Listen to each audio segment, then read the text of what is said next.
Jessica, willkommen zurück zu einem neuen Video. In diesem Video möchte ich euch die Dual Tip Brush Pens vorstellen. Ich glaube, die Marke ist einfach TBC, also The Best Crafts.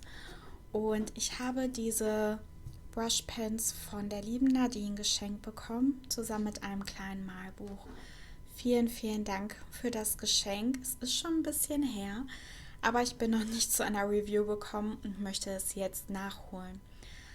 Wie immer muss ich sagen, ich bin so dankbar für diese Community, für euch, und ich glaube, ja, also ich kriege sehr, sehr wenig negative Nachrichten, und ich denke, es liegt daran, dass wir eine kleine Community sind, dass man sich schon irgendwie so ein bisschen kennt. Also ich kenne viele vom Namen her, wenn sie Kommentare schreiben oder öfter kommentieren, dann erinnere ich mich auch an die Leute. Und ja, ich bin auf jeden Fall dankbar für euch, für die Geschenke, die ihr mir gemacht habt. Und ich sage es jedes Mal, aber wir alle profitieren davon, weil ich die dann eben auch vorstelle, und wahrscheinlich die sich vielleicht gerade nach Brushpens umgeguckt haben, wird es besonders freuen, wenn ich diese vorstelle. Ich werde einen Link zu den Brushpens unten in der Infobox haben. Also wenn ihr interessiert seid, man kann sie bei Amazon kaufen. Den Preis könnt ihr dann auch mit dem Link unten in der Infobox nachschauen. Es sind 48 Brushpens, die eben in diesem Karton gekommen sind. Und die sind hier in so Plastiktrays.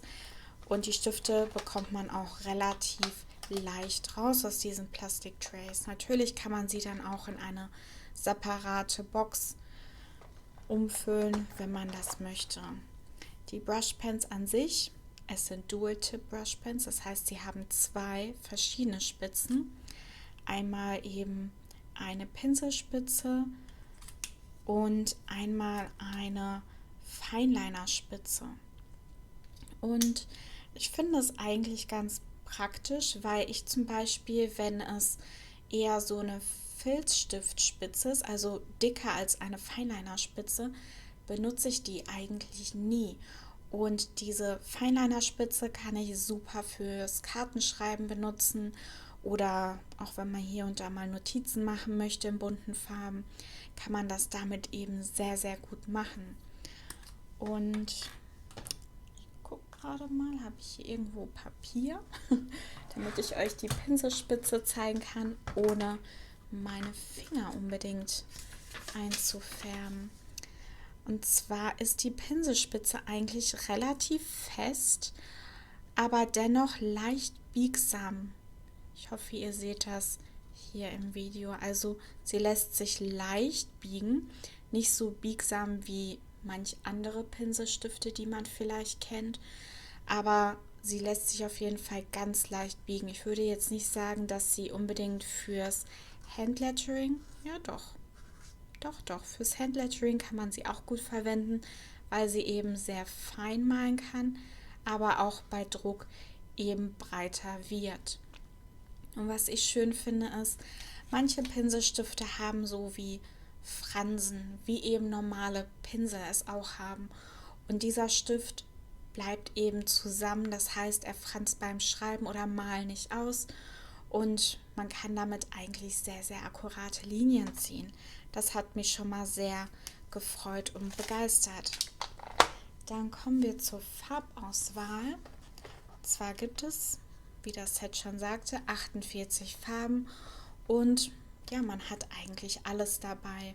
Ich hätte gerne noch ein helleres Gelb gehabt, weil das ist ein bisschen zu neonfarben. Das geht mir ein bisschen zu sehr ins Orange.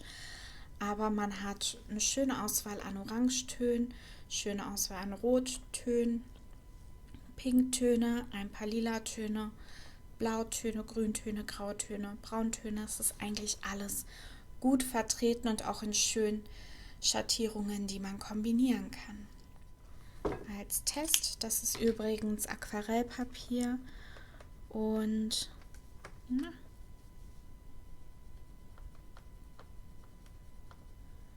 sieht man das, glaube ich, ganz leicht. Also die Wasserlöslichkeit ist nicht so gut. Es steht jetzt nicht explizit drauf, dass sie sich mit Wasser lösen lassen. Da steht drauf, dass sie wasserbasiert sind, dass sie sich blenden lassen, aber sie sind jetzt nicht unbedingt ganz mit Wasser löslich. Also sie sind wirklich eher dafür geeignet, dass man die Stifte miteinander blendet. Und das möchte ich euch einmal zeigen.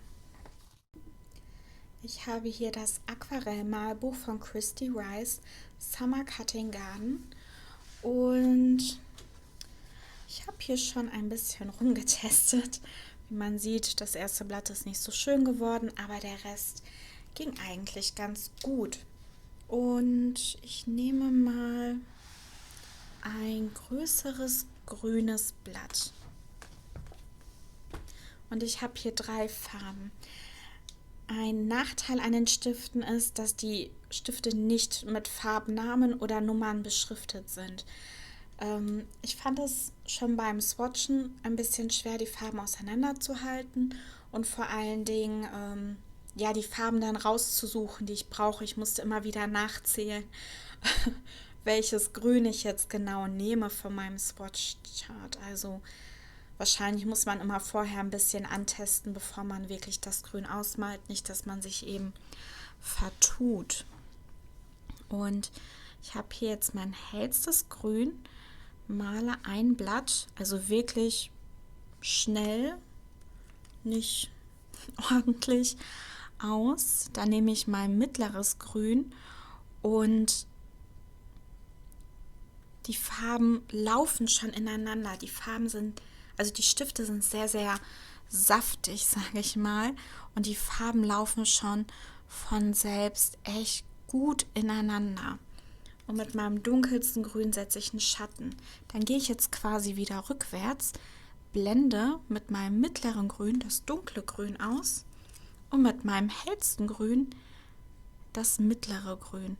Und so kann ich sehr, sehr schnell und einfach einen Farbverlauf schaffen. Und es geht wirklich super, super gut. Also ich war begeistert, wie schnell man auch arbeiten kann und wie schön die Farben sich ineinander blenden lassen.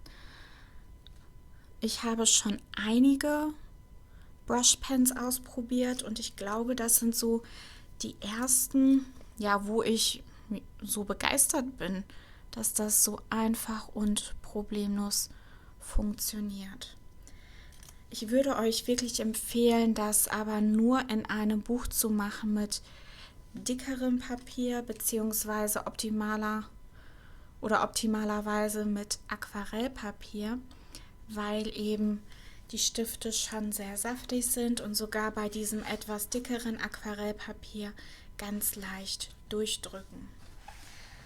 Und das gleiche machen wir mal bei einem der anderen Blumen mit einer schönen Farbe. Nehmen wir mal die hier unten. Und zwar habe ich hier so ein Aprikotton, dann ein Orange und ein Rot-Orange. Und ich fange mit dem hellsten Ton an, male das ganze Blatt wirklich schnell aus, nicht zu viel auf dem Papier rumreiben. Dann nehme ich mein dunkles Rot diesmal, male hier an der Basis des Blütenblattes mit dem dunklen Rot. Dann nehme ich mein Orange, blende das Rot so ein bisschen aus und die Farben ziehen sich schon ineinander, weil sie eben so saftig sind. Und mit meinem hellsten Aprikotton blende ich ein bisschen das Orange aus und die Farben verteilen sich also quasi schon von selbst. Das Gute an diesen 2 Spitzen ist, dass ich jetzt, wenn ich zum Beispiel hier bei dem Rot noch ein bisschen Farbe dazugeben möchte, das mit dieser Fineliner-Spitze machen kann, ohne wirklich noch mehr von dem Rot aufzutragen, weil sich die Farben schon sehr, sehr schnell in das Papier reinsaugen.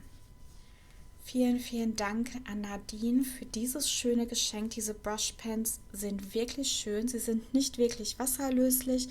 Man kann vielleicht mit Wasser ein bisschen nacharbeiten, aber nur bedingt. aber sie lassen sich miteinander sehr, sehr schön blenden. Sie sind saftig, ich mag die Pinselspitze und ich bin eigentlich echt begeistert davon. Also vielen, vielen Dank, es ist von mir eine klare Empfehlung. Dann hoffe ich, ihr konntet was mitnehmen und ihr hattet genauso viel Spaß beim Zuschauen wie ich beim Malen. Dann ein schönes Wochenende euch und bis zum nächsten Mal. Tschüss!